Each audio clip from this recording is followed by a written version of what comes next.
الذي لا يبلغ مدحته القائلون أفضل الدين معرفته وكمال معرفته التصديق به وكمال التصديق به توحيده وكمال توحيده الإخلاص له وكمال الإخلاص له نفي الصفات ذات عنه لشهادات كل صفة أنها غير الموصوف وهو رب العالمين المعترف بربوبيته سائر الخلق أجمعين.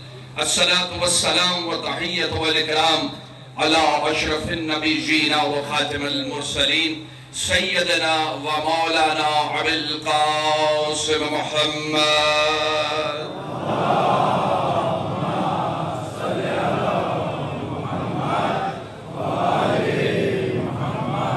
وعلى بيته الطيبين الطاهرين المعصومين المظلومين المنتجبين. أما بعد فقد قال الله سبحانه وتعالى في محكم كتابه المبين وقوله الحق بسم الله الرحمن الرحيم شرع لكم من الدين ما وصى به نوحا والذي أوحينا إليك ووصينا به إبراهيم وموسى وعيسى أن أقيموا الدين ولا تتفرقوا فيه. صلوات بر محمد وأهل بيته.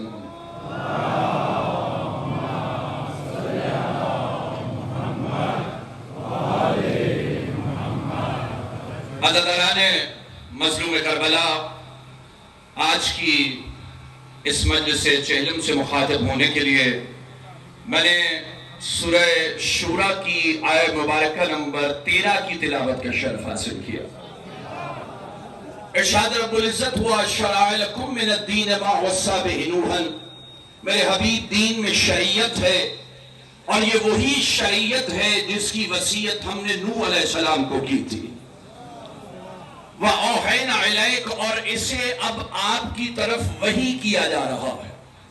وَوَصَّيْنَا بِهِ إِبْرَاهِيمَ وَمُوسَى وَعِيسَى یہ وہی شریعت ہے جس کی وصیت ہم نے ابراہیم علیہ السلام، موسیٰ علیہ السلام اور عیسیٰ علیہ السلام کو کی تھی. اب انہیں وصیت کی تھی اور آپ کی طرف اسے وحی کیا جا رہا ہے. یعنی یہ وہی شریعت. آیت کا مرکزی خیال یہ ہے کہ جو شریعت محمد مصطفیٰ صلی اللہ علیہ وآلہ وسلم ہے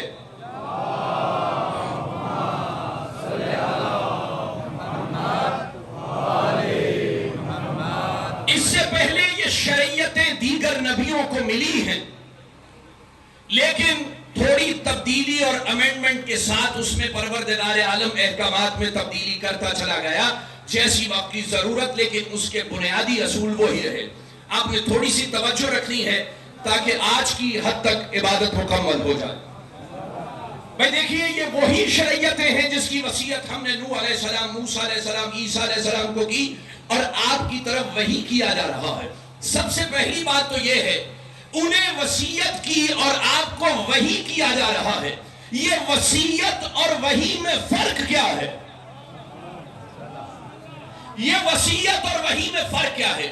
وصیت کے لغوی معنی ہے نصیحت، لیکن جب اس کے شرعی معنی کیے جائیں تو وہ جملہ بعنوان وصیت کہہ دیا جائے تو اس پہ عمل کرنا واجب ہو جاتا ہے آپ کے لیے. اگر کوئی آپ کو وصیت کے طور پہ کوئی جملہ کہہ دے تو آپ پہ واجب ہے کہ اس کی تکمیل کریں. یعنی اگر کسی ایک جملے کے لیے آپ اس جملے کی اطاعت کریں تو وہ ہوگی وصیت، لیکن اگر اطاعت کسی کے خمیر میں گون دی جائے اسے کہتے ہیں وحی. اللہ اکبر، پوری توجہ. اگر اطاعت کسی کے خمیر میں گون دی جائے تو اسے وحی کہتے ہیں. توجہ میرے دوستوں، میں کچھ عرض کرنا چاہتا ہوں. جو صاحب وحی ہوتا ہے اس کا ایک ایک لمحہ اطاعت الہی میں گزر رہا ہوتا ہے. وَأَوْحَى رَبُّكَ إِلَى النَّحْلِ أَنِ اتَّخِذِي مِنَ الْجِبَالِ بُيُوتًا ہم نے شہد کی مکھی پہ وحی کی. توجہ ہے، ہم نے شہد کی مکھی پہ وحی کی کہ بلندیوں پر، پہاڑوں پر اپنے گھر بناؤ. ثُمَّ كُلِي مِن كُلِّ الثَّمَرَاتِ فَاسْلُكِي سُبُلَ رَبِّكَ ذُلَالًا يَخْرُجُ مِن بُطُونِهَا شَرَابٌ مُخْتَلِفٌ أَلْوَانُهُ فِيهِ شِفَاءٌ لِلنَّاسِ إِنَّ فِي ذَلِكَ لَآيَةً لِقَوْمٍ يَتَفَكَّرُونَ. ہم نے اسے کہا کہ مختلف قسم کے ثمرات سے رس چوس اور جو تیرے پیٹ سے شہد نکلے وہ لوگوں کے لیے شفا ہو. اس میں ہم نے نشانی رکھی فکر کرنے والوں کے لیے۔ اب شہد کی مکھی پہ بھی وحی آئی۔ آپ جب بھی دیکھیں گے شہد کی مکھی وہی کر رہی ہوگی جس کی اس کو وحی کی گئی تھی، یعنی اس کا ایک ایک لمحہ عطاء الہی میں گزر رہا ہوتا ہے۔ یعنی وہ شہد کی مکھی یا مختلف قسم کے ثمرات سے رس چوس رہی ہوتی ہے یا اپنے گھر بنا رہی ہوتی ہے، تو جس پہ وحی آ جائے اس کا ایک ایک لمحہ عطاء الہی میں گزر رہا ہے۔ تو پھر اللہ نے قرآن میں اپنے نبی کے لیے کیا کہا تھا؟ کل انما انا بشر مثلکم یوحی الیہ، حبیب ان سے کہہ دے میں تم جیسا بشر ہوں لیکن مجھ پہ وحی آتی ہے۔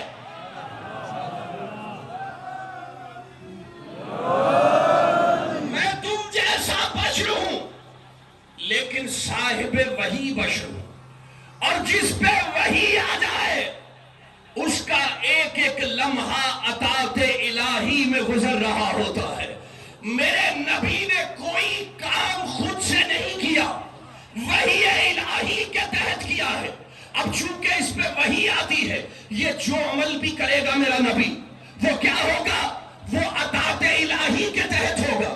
یعنی نبی اگر اٹھے تو وحی الہی، اگر اٹھا دے تو وحی الہی، نبی اگر سوئے تو وحی الہی، اگر کسی کو اپنی جگہ سلا دے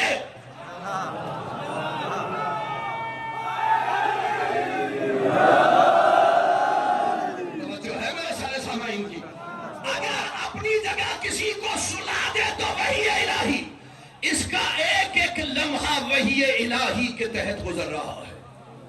اب میرے دوستو جملہ ضائع نہ کرنا، حسینیت کو منانے کا دن ہے۔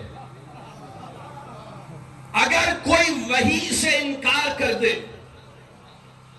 تو اس نے صرف شریعت محمد مصطفیٰ سے انکار نہیں کیا، یہ وہی شریعتیں ہیں جو پہلے نبیوں کو بھی وصیت کی گئی ہیں۔ توجہ ہے؟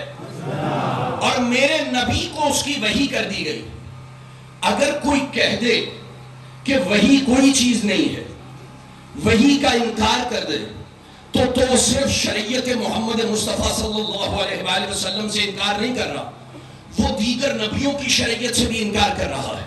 تو تم تاریخ طبری سے یہ جملہ کیسے نکالو گے کہ جب سر امام حسین آیا تو یزید نے ایک مرتبہ، بھئی میں اب جملہ استعمال میری زبان میں طاقت نہیں ہے کہ میں وہ کہہ پاؤں کہ بھئی سر امام حسین آیا اور اس نے امام حسین کے لبوں کو چھیڑتے گستاخی کرتے ہوئے ایک جملہ کہا تھا کہ کوئی وحی نہیں آتی تھی، یہ بنی ہاشم نے ایک ڈھونگ رچایا ہوا تھا، کوئی وحی نہیں آتی تھی۔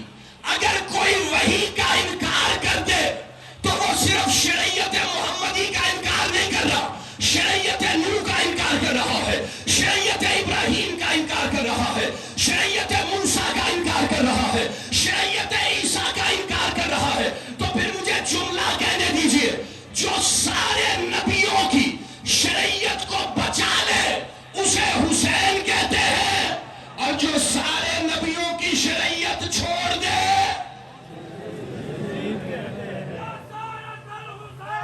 لبیک یا حسین، لبیک یا حسین، لبیک یا حسین، لبیک یا حسین۔ توجہ ہے سارے صاحبان، یہ وہی شریعت ہے جو ہم نے دیگر نبیوں کو بھی دی، اور اب آپ کی طرف اسے وحی کیا جا رہا ہے۔ پیغام پہنچا میرے سارے سننے والوں تک؟ پیغام پہنچا میرا جو میں عرض کرنا چاہ رہا ہوں میرے سارے سامعین؟ یہ وہی شریعت ہے جس کی وصیت ہم نے نوح علیہ السلام کو کی، ابراہیم علیہ السلام کو کی، موسیٰ علیہ السلام کو کی، عیسیٰ علیہ السلام کو کی۔ اب میں ہاتھ جوڑ کے عرض کروں پروردگار عالم، اگر یہ وہی شریعتیں ہیں جو دیگر نبیوں کو بھی دی ہیں تو اس کا اختتام میرے نبی پہ کیوں رکھا؟ توجہ ہے؟ اگر یہ وہی شریعتیں ہیں جو دیگر نبیوں کو بھی دی گئی ہیں تو اس کا اختتامیہ میرے نبی پہ کیوں ہے؟ میرے نبی کے پیغام میں ایسی کیا خاص بات ہے کہ میرا نبی خاتم النبیین ہے؟ یہاں نبوتیں تمام ہو گئی، اور وہ پیغام کی خاصیت کیا ہے یعنی جب محمد عربی کے بعد اللہ نے دین بچانے والے کامل لوگ بھیج دیے. اللہ اکبر. نبی دین لے کے آتا ہے, امام دین بچا کے جاتا ہے. توجہ ہے یا سارے صاحبان فکر کی؟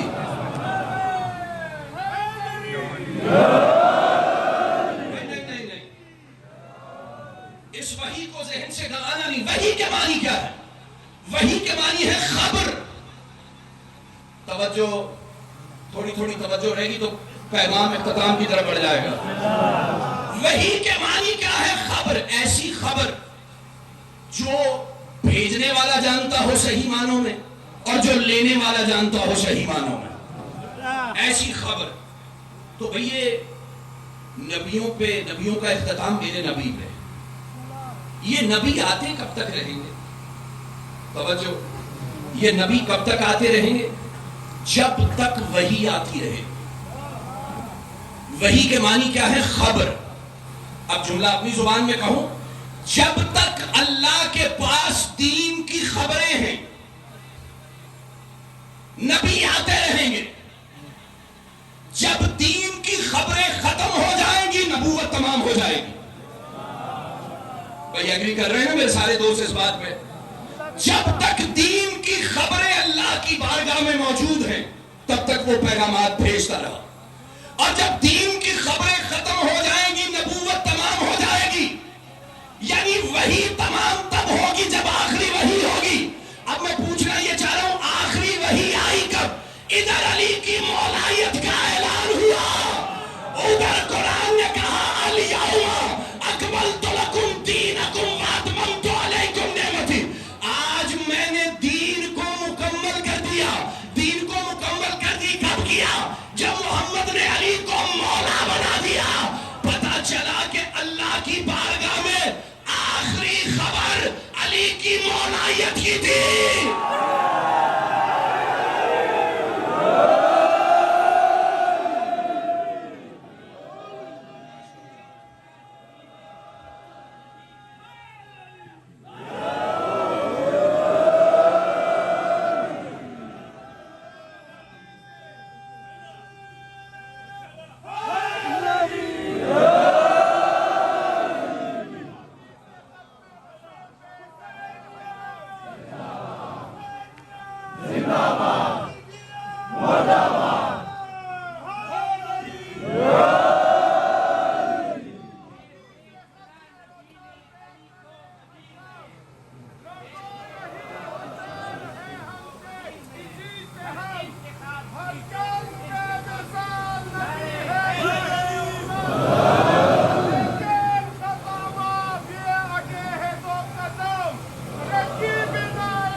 مفسرین نے قبول کیا کہ یہ آخری وحی ہے. الیوم اکملت لکم دینکم واتممت علیکم نعمتی.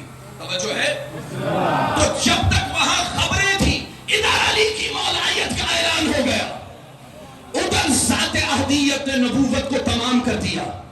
پتا چلا کہ نبوت جو میرے نبی پہ تمام ہوئی اس کا خاصہ ہے علی کی مولایت. اللہ اکبر, اللہ اکبر. نہیں, ذرا بات کو اور طریقے سے سنو جو میں کہنا چاہ رہا ہوں. دیکھیے اللہ نے دو لفظ انٹروڈیوس کروائے تمہیں, دین اور شریعت. یہ دین اور شریعت میں فرق کیا ہے؟ دیکھیے جو فرق اصول اور فروع میں ہے وہی دین اور شریعت میں ہے. مثلا مثال دیتا ہوں. میں دیکھیے اب میں لفظوں کو اور آسان کرتا ہوں اپنے سارے کوہارٹ کے مومنین کے لیے اور گرد و نواز سے آئے ہوئے جتنے عزادار علی امام حسین علیہ السلام. بات کو اور آسان کر کے میں کہنے لگا ہوں. دیکھیے دین ہوتا ہے عقیدہ, شریعت ہوتی ہے عمل. دین یعنی اصول دین میں ہے عقیدہ اور فروعات میں ہے اعمال. یعنی کہنا یہ چاہ رہا ہوں اللہ ایک ہے, توحید, اس کا کوئی شریک نہیں ہے. بھئی اصول دین میں سب سے پہلی بات کیا ہے؟ اللہ ایک ہے، توحید یعنی توحید ہے ہمارا عقیدہ کہ اللہ ایک ہے اور کوئی عبادت کے لائق نہیں۔ بھئی دین ہے عقیدہ، یعنی اصول دین میں سب سے پہلے کیا ہے؟ توحید، کہ اللہ ایک ہے، یہ عقیدہ ہے۔ اور ادھر فرو میں کیا ہے؟ نماز۔ توجہ ہے بھئی اللہ ایک ہے، یہ عقیدہ، ادھر عمل کیا کرنا ہے؟ نماز پڑھنی ہے۔ ٹھیک، عمل وہ ہوتا ہے جو کر کے دکھانا پڑتا ہے، یعنی نماز پڑھ کے دکھانی پڑے گی ذات احدیت کو۔ توجہ رکھنا، میں کچھ جملہ کہنا چاہتا ہوں۔ اللہ ایک ہے، یہ عقیدہ۔ بھائی دوسری طرف کیا ہے؟ نماز، یہ عمل ہے۔ بھائی میرا خدا عادل ہے، یہ ہمارا عقیدہ۔ اور ادھر کیا ہے؟ روزہ، یہ ہے عمل، یہ رکھ کے دکھانا پڑے گا۔ میں نے کہا دین ہے عقیدہ، شریعت ہے عمل۔ پوری توجہ بھائی، آگے بڑھیے تھوڑا سا۔ نبوت ہے، یعنی سارے نبیوں پہ ایمان، اور میرا نبی خاتم النبیین ہے، یہ ہمارا عقیدہ ہے، یہ کوئی عمل نہیں ہے۔ اور دوسری طرف کیا ہے؟ زکوٰۃ، حج، خمس۔ توجہ ہے، یہ سارے ہیں اعمال، یہ کر کے دکھانے پڑیں گے۔ اور ادھر ہے عقیدہ۔ ابھی عقیدہ مولایت کو میں جان بوجھ کے چھوڑا ہوں تاکہ تمہیں کچھ سمجھا دوں۔ دیکھیے اگر آپ نے نماز نہ پڑھی، اللہ سزا دے گا چونکہ آپ نے واجب چھوڑا۔ توجہ ہے، اگر نماز چھوڑی سزا دے گا آپ نے واجب کو ترک کیا، روزہ چھوڑا سزا دے گا آپ نے واجب کو ترک کیا۔ لیکن خدا کی قسم میں تمہیں عبادت سے دور کرنے کے لیے جملہ نہیں کہہ رہا، سمجھانے کے لیے جملہ کہہ رہا۔ ایسا نہیں کہ آپ سے نماز پڑھ نہیں ہوئی تو اللہ نے آپ کو کافر کہہ دیا، ایسا تو نہیں ہے نا۔ ہاں، اگر کوئی وجوب نماز کا انکاری ہے، اسے واجب ہی نہیں سمجھتا تو وہ کفر کر رہا۔ لیکن اگر آپ سے نماز رہ گئی تو آپ کو کافر نہیں کہے گا، سزا دے گا۔ یعنی اگر فروع میں سے کچھ رہ گیا تو سزا، اور اگر دین میں سے کسی چیز کو چھوڑ دیا، اگر اللہ کو ایک نہ مانا کفر۔ توجہ بھائی توجہ، اگر اسے عادل نہ مانا کفر، اگر نبی کو خاتم النبیین نہ مانا کفر۔ یعنی اگر اصول میں سے کچھ چھوڑا، دین میں سے کچھ چھوڑا تو کفر ہو سکتا ہے، اور اگر ادھر فروعات میں سے کچھ چھوڑا تو سزا دے گا۔ اب میں تم سے پوچھتا ہوں، علی کی امامت و مولایت کو اللہ نے دین میں رکھا کہ فروع میں رکھا؟ یا اللہ، یہ جملہ ضائع نہ جانے پائے میرے دوستو۔ یعنی دین میں رکھا کہ شریعت میں رکھا؟ ابھی آیت تمہارے سامنے پڑی، قرآن بتائے گا کہ علی کی مولایت کو کہاں رکھا۔ ادھر مولایت کا اعلان ہوا اور جملہ کیا آیا؟ الیوم اکملت لکم دینکم، دینکم۔ اللہ نے علی کی مولایت کو دین میں رکھا، اور اگر دین میں سے کچھ چھوڑ دیا،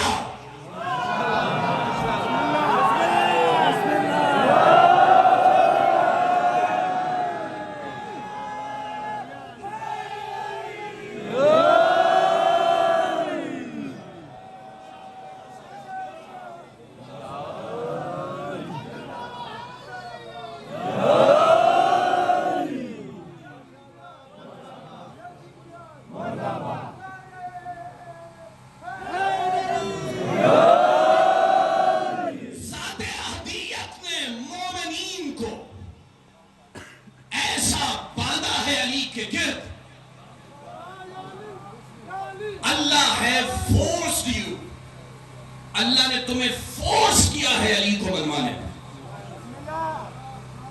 دیکھیے ہمارا کوئی عقیدہ قرآن سے تضاد کر جائے ہم اسے دیوار پہ دے مارتے ہیں۔ توجہ ہے سارے سے؟ بلند ترین درود ہدیہ کیجئے، ابھی بات مکمل نہیں کی میں نے۔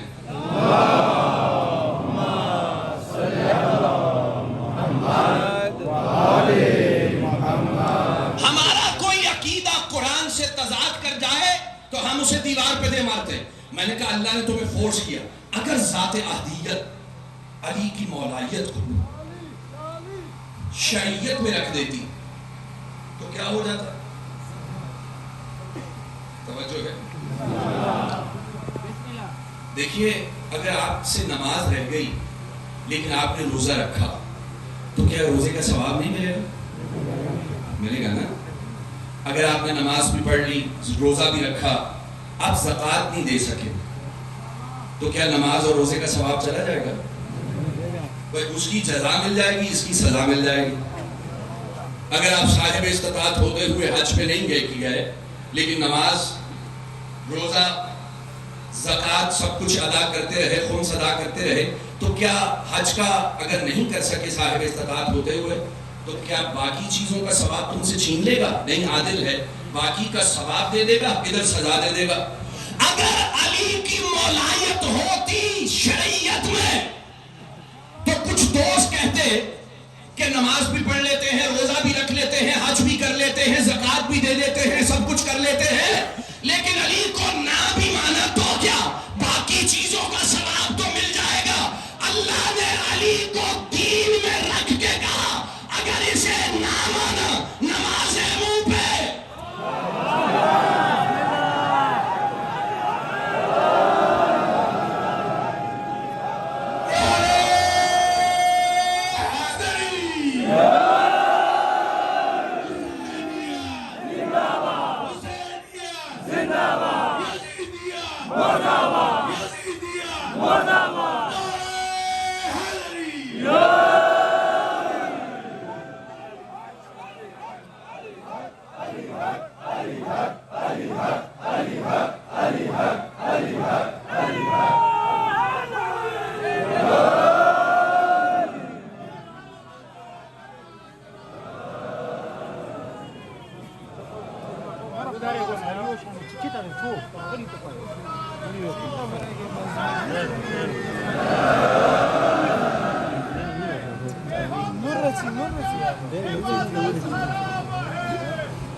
تم نے جملوں کو وصول کیا اور میری بات کی ڈیپتھ کو سمجھے.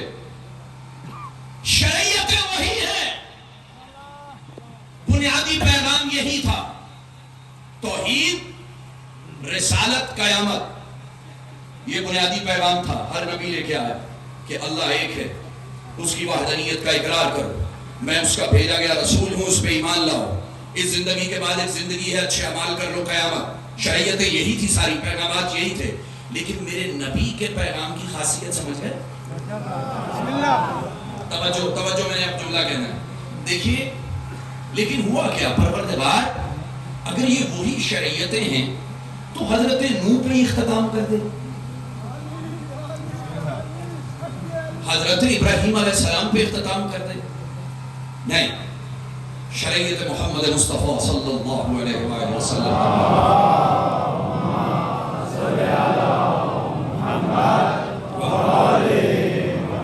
اب میں بات کو سمجھا کے پھر ہی دم لوں گا، توجہ رکھنا میرے دوستو. بھائی دیکھیے اگر کوئی شریعت نوح علیہ السلام میں زندہ ہوتا اس پہ واجب تھا کہ شریعت نوح علیہ السلام پہ عمل کرے. مفروضہ ہے بات کو سمجھانے کے لیے. اللہ نے اسے لمبی زندگی عطا کی، وہ پہنچا شریعت ابراہیم علیہ السلام تک. چونکہ شریعت نوح منسوخ ہو گئی، شریعت ابراہیم علیہ السلام آ گئی. اب اس پہ واجب ہے کہ شریعت نوح علیہ السلام کو چھوڑے اور شریعت ابراہیم علیہ السلام کو اپنائے اگر وہ جنت میں جانا چاہتا ہے. اچھا، اللہ نے اور لمبی زندگی عطا کی، وہ شریعت حضرت موسیٰ علیہ السلام میں پہنچا. اب اس پہ واجب ہے پچھلی شریعت کو چھوڑے اور شریعت موسیٰ علیہ السلام پہ عمل کرے تو جنت مل جائے گی اسے. اچھا، اللہ نے اور لمبی زندگی عطا کی، وہ پہنچا شریعت عیسیٰ علیہ السلام میں. اب اگر اسے جنت چاہیے تو اس پہ ضروری ہے کہ وہ پچھلی شریعت کو چھوڑے اور شریعت عیسیٰ علیہ السلام پہ عمل کرے اور موسیٰ علیہ السلام کو چھوڑ دے، جنت مل جائے گی. اگر پچھلی شریعت پہ عمل کرتا کرتا مر جاتا تو جنت ہی تھا. لیکن اب چونکہ اس شریعت میں پہنچا تو اس پہ واجب ہے کہ وہ اس شریعت پہ عمل کرے. اگر کوئی شریعت عیسیٰ میں مر جاتا تو وہ جنت ہی تھا. لیکن اب ہے شریعت محمد مصطفیٰ. اگر کوئی جنت میں جانا چاہتا ہے تو شریعت محمد مصطفیٰ صلی اللہ علیہ وآلہ وسلم پر عمل کرے. یہ تھی شریعتوں کی ترقی، ایولوشن آف شریعہ، شریعتوں کا ارتقاء. یہ شریعتیں بڑھتی چلی گئیں، جنت مہنگی ہوتی چلی گئی. توجہ ہے ذرا صاحبان فکر کی؟ میں تمہیں لے کے آنا چاہتا ہوں کہیں.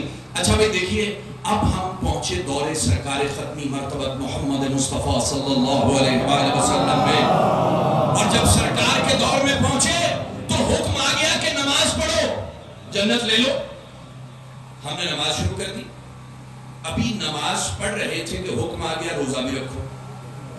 اگر نماز پڑھتے پڑھتے مر جاتے تو جنت مل جاتی، لیکن حکم آ گیا روزہ رکھو. ہم نماز پڑھ رہے تھے، روزہ رکھ رہے تھے، حکم آ گیا زکوٰۃ بھی ادا کرو. اگر نماز پڑھتے پڑھتے روزہ رکھتے رکھتے مر جاتے تو جنت ہی تھے، لیکن حکم آ گیا زکوٰۃ بھی دو. اگر آپ جنت لینی ہے، جنت مہنگی ہو رہی ہے، ذرا توجہ رکھنا، مجھے کوئی جملہ کہنا ہے تو بھائی اب ساری باتوں پہ عمل کرتے چلے جاؤ، جنت لیتے جاؤ. بھئی یہ سارے حکم آ ہی رہے تھے کہ رسول خدا آخری حد سے واپس پلٹ رہے تھے اور حکم آ گیا علی کو مولا مانو.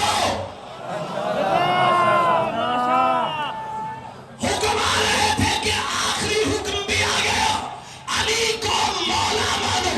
اگر نماز پڑھتے پڑھتے مر جاتے جنت مل جاتی، اگر روزہ رکھتے رکھتے مر جاتے جنت مل جاتی، اگر حج کرتے کرتے مر جاتے جنت مل جاتی. حکم آ گیا علی کو مولا مانو. اب اگر کسی کو جنت میں جانے کا شوق بھی ہے اور وہ علی کو مولا بھی نہیں ماننا چاہتا، اس کا واحد حل یہ تھا کہ وہ غدیر سے پہلے پہلے مر جاتا.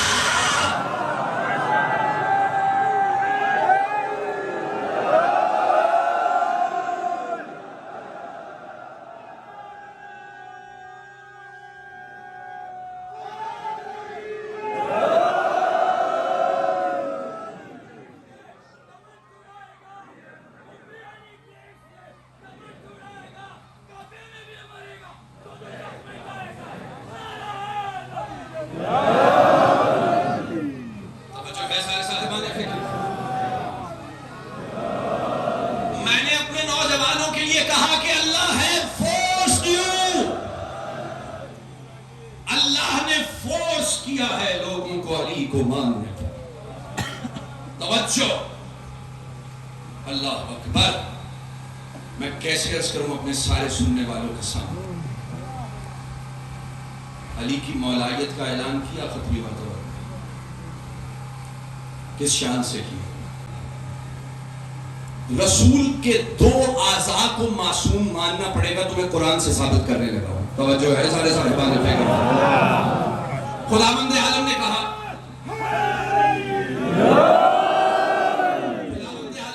وَمَا يَنْطِقُ عَنِ الْهَوَىٰ إِنْ هُوَ إِلَّا وَحْيٌ يُوحَىٰ.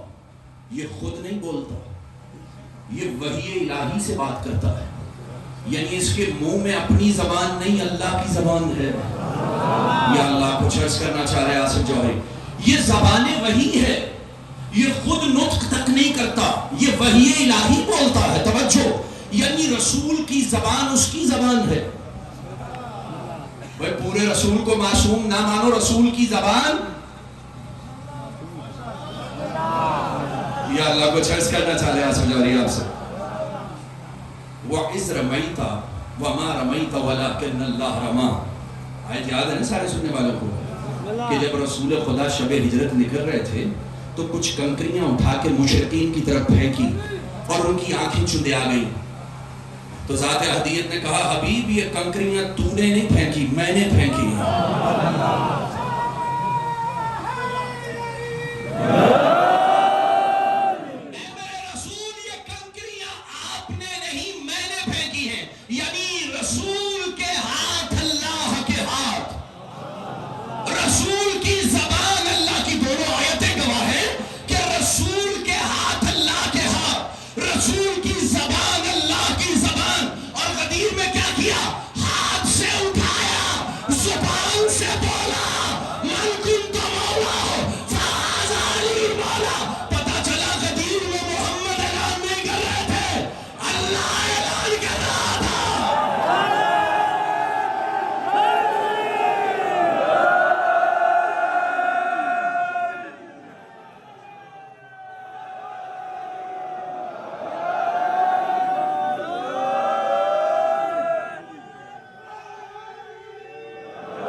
اللہ تعالیٰ عنہ سے، انہوں نے مجھے بتایا کہ مولا کے معنی کیا ہے.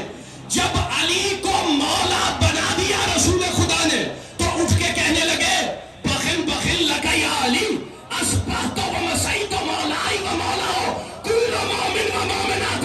علی آپ کو مبارک ہو، آپ ہر مومن مرد اور مومنہ عورت کے مولا بن گئے. آپ ہر مومن مرد اور مومنہ عورت کے مولا بن گئے. اگر مولا کے معنی دوست ہوتے تو اتنی بڑی زبان یہ نہ کہتی کہ آپ ہر عورت کے مولا بن گئے.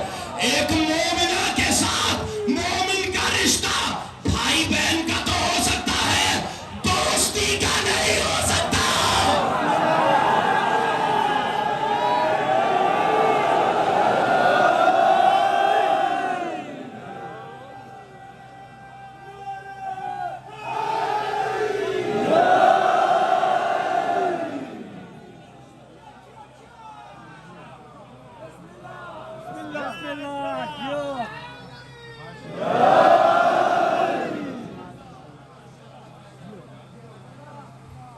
اس شان سے پہنچا ہے اس میں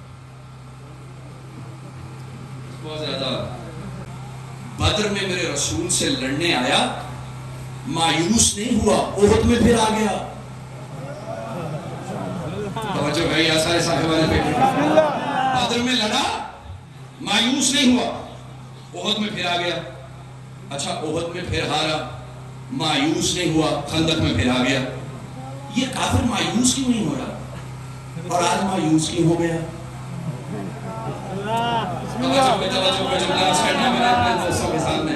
یہ کافر پہلے مایوس کیوں نہیں ہو رہا تھا اور پھر مایوس کیوں ہو گیا؟ جانتے ہو کیوں؟ یہ بڑھ بڑھ کر میرے نبی پہ حملے اس لیے کرتا ہے کہ اس کے دل میں عقیدہ ہے کہ جب محمد مصطفیٰ ختم، محمد کا دین ختم. اسی لیے تو بڑھ بڑھ کو مارنا چاہتا ہے نا میرے نبی کو، نعوذ باللہ من ذالک. یہ اس کے دل میں عقیدہ ہے جس دن محمد مصطفیٰ ختم اس دن محمد کا دین ختم. اس لیے مایوس نہیں ہوا. بدر میں ہارا، احد میں آیا، احد میں ہارا، خندق میں آیا، لیکن غدیر میں مایوس کیوں ہوا؟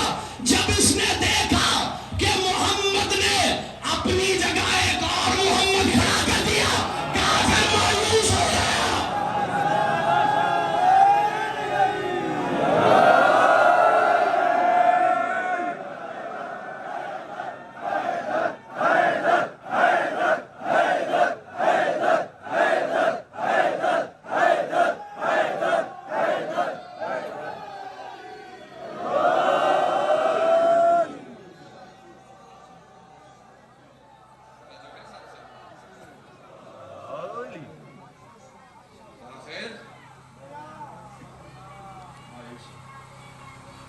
بس میرے دوست میرے عزیزو بہت قریب ہو گیا ہوں تمہارے. اور جب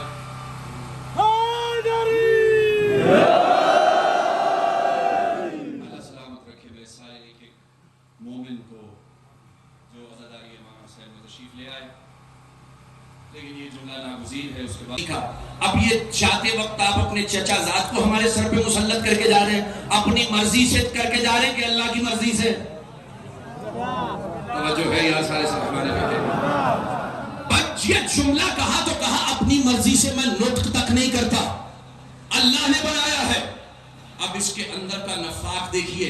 کہنے لگا پروردگار اگر تو نے علی کو مولا اپنی مرضی سے بنایا ہے تو مجھ پہ عذاب نازل کر دے. آپ سارے جانتے ہیں اس واقعے کو. ایک بہت بڑا پتھر آیا، حارث کے سر پہ لگا، جس اونٹنی پہ بیٹھا تھا اس پہ لگا، دونوں غرق ہو گئے. یا اللہ جملہ عرض کرنا ہے مجھے. دونوں غرق ہو گئے، دونوں غرق ہو گئے. کہا تھا اگر اپنی مرضی سے بنایا ہے تو مجھ پہ عذاب نازل کر دے. فوراً عذاب آ گیا، دونوں غرق ہو گئے، خود بھی مرا اور جس اونٹنی پہ بیٹھا تھا وہ بھی مری. پالنے والے یہ تو ہے مولا متقیان کا منکر، اس لیے اس پہ عذاب آیا. اس بے زبان اونٹنی کا بیچاری کا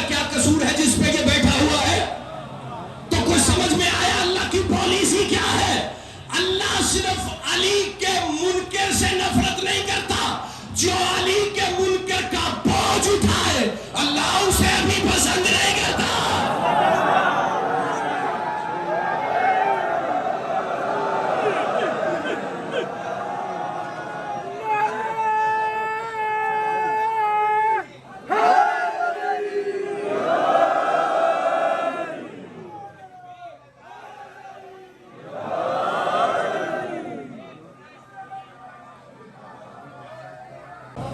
عالم تر کیف فعل ربک باصحاب الفیل. تم نے دیکھا نہیں کہ ہم نے ہاتھی والوں کے ساتھ کیا کیا؟ توجہ ہے. تم نے دیکھا نہیں کہ ہم نے ہاتھی والوں کے ساتھ کیا کیا؟ ان کا حال کیا ہوا؟ وہ چھوٹی چھوٹی کنکریاں اور چھوٹے چھوٹے ابابیل بس ہاتھ سے کنکریاں چھوڑتے تھے اور وہ ہاتھی مر جاتے تھے. بھئی کیوں؟ کیونکہ یہ کعبہ ڈھانے آئے تھے. کہنے لگے آصف تمہیں سمجھ میں نہیں آیا، جو عذاب میں نے کعبے کے منکر کے لیے بھیجا وہی مولود کعبہ کے منکر کے لیے بھیجا.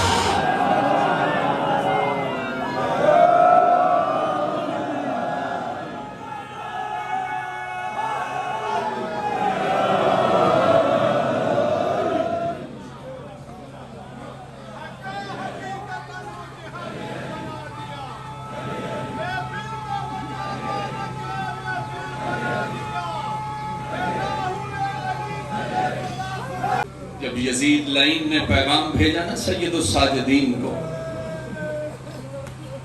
کہ ہم رہا کرنا چاہتے ہیں، سید الساجدین وقت کے امام ہوتے ہوئے کہنے لگے میں اپنی پھپھی اماں سے پوچھ کے بتاؤں گا.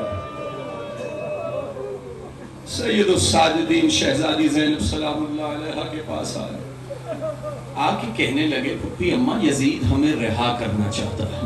پہلا جملہ غربت کا سنو گے شہزادی زینب؟ جب کہا نا ہمیں رہا کرنا چاہتا ہے، کہنے لگی میرے بیٹے سجاد جب میرا بھائی نہ رہا تو رہائی کیسی؟ ادرکم اللہ، جب میرا بھائی نہ رہا تو رہائی کیسی؟ لیکن اگر ہمیں رہا کرنا چاہتا ہے تو ہماری کچھ شرطیں، دستور زمانہ یہ ہے. شرطیں تو جیتے ہوئے لوگ منواتے ہیں نا، شرطیں جیتے ہوئے لوگ منواتے ہیں. بی بی زینب کا شرطیں منوانا اس بات کی دلیل ہے کہ وہ فاتح ہے. حسین فاتح ہے، شہزادی فاتح ہے. بس کہا نا ہماری کچھ شرطیں ہیں. جانتے ہو سب سے پہلی شرط کیا کی؟ کہنے لگی ہمیں ایسے گھر کا اہتمام کر کے دیا جائے جہاں جی بھر کے حسین کا ماتم کیا جائے. ادرکم اللہ، ہمیں ایسا گھر مہیا کیا جائے جہاں جی بھر کے ہم حسین کا ماتم کریں. اور دوسری ہماری شرط یہ ہے کہ جو شام غریبہ ہمارا مال لوٹا گیا، ہمارے تبرکات لوٹے گئے، وہ ہمیں واپس کیے جائیں. اور تیسری بات یہ ہے ہمارے شہداء کے سر ہمیں واپس کیے جائیں. ایک ایسا مہاری فراہم کیا جائے جو مدینے تک ہمیں لے کے جائے. بشیر کا نام بھی لیا شہزادی نے. بس سید الساجدین گئے. اے میرے غیرت مند عزادارو، جملہ سنوائیں گے. سید الساجدین گئے، جا کے کہنے لگے یزید ہماری کچھ شرط ہے، اگر تم وہ شرطیں پوری کرو تو ہم رہائی کو قبول کریں. کہا کون سی شرطیں ہیں؟ کہا ایک گھر کا اہتمام کیا جائے جہاں ہم اپنے بابا کو جی بھر کے روئے. کہا یہ شرط قبول ہے. کہا ہمارے شہداء کے سر ہمیں واپس کیے جائیں. کہا یہ شرط قبول ہے. جب کہا نا ہمارے تبرکات واپس کیے جائیں، جو شام غریبہ لوٹ لیے گئے تھے، اس لائن نے ایک جملہ کہا یہ شرط قبول نہیں ہے. اس کی وجہ یہ ہے اللہ جانے شام غریبہ جس کے ہاتھ جو لگا وہ لوٹ کر لے گیا. شام غریبہ تمہارے تبرکات اللہ جانے کس کس کے پاس سے چلے گئے. لیکن اس لائن نے ایک جملہ کہا، کہنے لگا سجاد میں ان تبرکات کی قیمت چکا سکتا ہوں. جب کہا نا قیمت چکا سکتا ہوں، غیرت کے سمندر نے ٹھاٹھے ماری. ایک مرتبہ سید الساجدین اٹھ کے کھڑے ہوئے، کہا تو ہمارے تبرکات کی قیمت ادا کرے گا. ارے تو وہ کرتے کی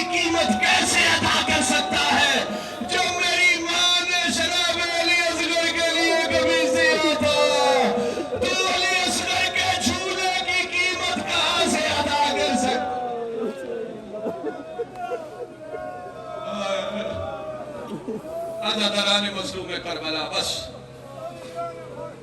رہائی ملی، جی بھر کے رویا. لیکن جب جانتے ہو شہداء کے سر آئے نا تو بیویوں نے بڑھ کے سروں کو وصول کیا. جناب علی اکبر کا سر آیا، بی بی زینب نے جناب ام لیلہ کو آواز دی کہ باب علی اکبر کا سر آ گیا. بی بی نے بڑھ کے علی اکبر کے سر کو وصول کیا. جناب لبابہ سے کہا جناب عباس کا سر آ گیا. بی بی نے بڑھ کر سر کو قبول کیا.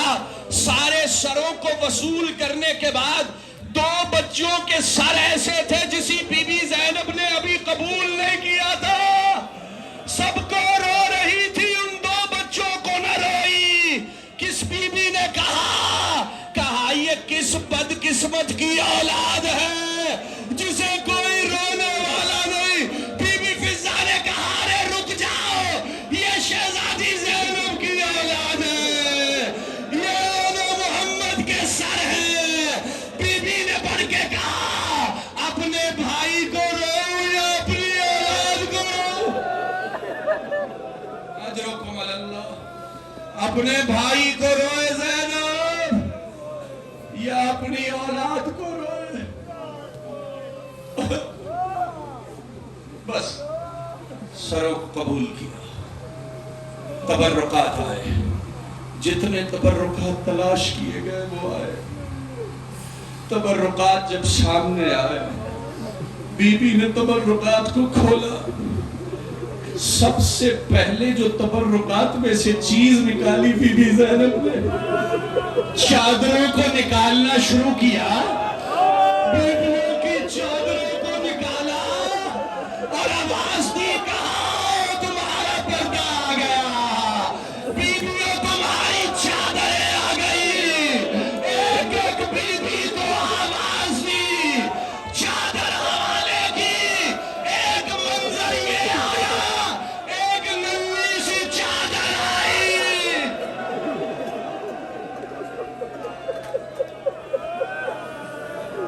ایک چھوٹی سی چادر تبرکات سے باہر آئی. جناب سید الساجدین نے چادر کو لیا، زندان میں اترے، قبر سکینہ پہ بچھا کے کہا سکینہ تیری چادر آ گئی. سکینہ تیری چادر آ گئی. سید الساجدین نے چادر کو بچھایا. قافلہ چلنے لگا، بیویاں چل دی. دیکھو چہلم منانے جا رہی ہے بھائی کا پروار. بیویاں چل دی، چلنے لگی تو ایک مرتبہ بی بی زینب نے پلٹ کے سید الساجدین سے پوچھا، کہا مجھے آپ کی اماں رباب نظر نہیں آ رہی. مجھے آپ کی اماں رباب نظر نہیں آ رہی. سید الساجدین سے کہا پھپھی اماں سجاد جانتا ہے میری ماں اس وقت کہاں ہے، میں اپنی ماں کو بلا کے لاتا ہوں.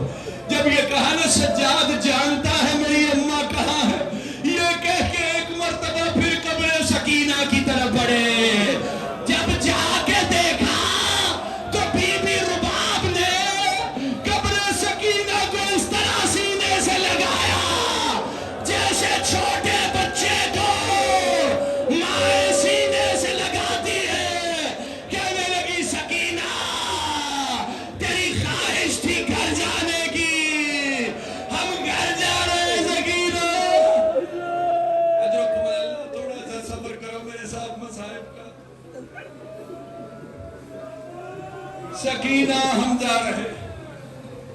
قافلہ چلا. جب شام کے شہر سے قافلہ باہر جانے لگا، بی بی زینب نے ایک مرتبہ بڑھ کے شامی عورتوں سے مخاطب ہوئی. کہنے لگی بیویوں زینب کچھ عرض کرنا چاہ رہی ہے. اے شام کی بیویوں زینب کچھ عرض کرنا چاہ رہی ہے. جب کہا نا کچھ کہنا چاہ رہی ہے، ساری عورتیں متوجہ ہوئی تو بی بی زینب نے کہا دیکھو ہمارے ساتھ ایک ننھی سی بچی آئی تھی، ہمارے ساتھ حسین کی 4 سالہ بچی آئی تھی. اپنی وہ نشانی اس زندان میں چھوڑ کے جا رہے ہیں.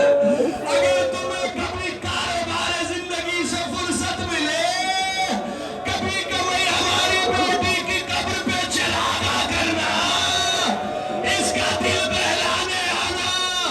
آج بھی شامی عورتیں کچھ چھوٹے چھوٹے کھلونے لے کر قبر سکینہ کی طرف پھینک کے کہتی ہے، اے بی بی ہم زینب سے کیا ہوا وعدہ نبھا رہی ہے.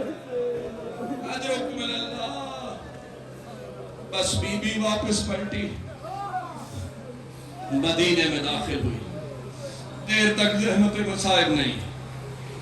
نانا رسول اللہ کی مرکت پہ گئی، حسین کا پرسہ دیا، کہا نانا میں تیرے پیارے حسین کو کربلا میں چھوڑا ہے. نانا تیرا حسین کربلا رہ گیا. اماں کی قبر مطہر پہ گئی، کہا اماں حسین مارا گیا، اماں حسین مارا گیا، اماں میرا بھیا حسین مارا گیا. یہ کہہ کے بی بی وہاں سے اٹھی اور گھر آ گئی. کچھ دنوں بعد جناب عبداللہ جو شوہر ہے نا بی بی زینب سلام اللہ علیہ، وہ لینے کے لیے آئے شہزادی زینب. شہزادی ابھی گھر نہیں گئی. سید الساجدین نے کہا پھپھی اماں میں امام ہو کے حکم دیتا ہوں کہ اپنے گھر چلی جائیے. جناب عبداللہ آپ کو لینے آئے، بی بی کو وہاں چھوڑ کے آئے. جب بی بی کو چھوڑ کے آئے نا سید الساجدین، تو جناب عبداللہ گھر پہ نہیں تھے. سید الساجدین چھوڑ کے آئے. جب اچانک جناب عبداللہ گھر پہ آئے نا تو بی بی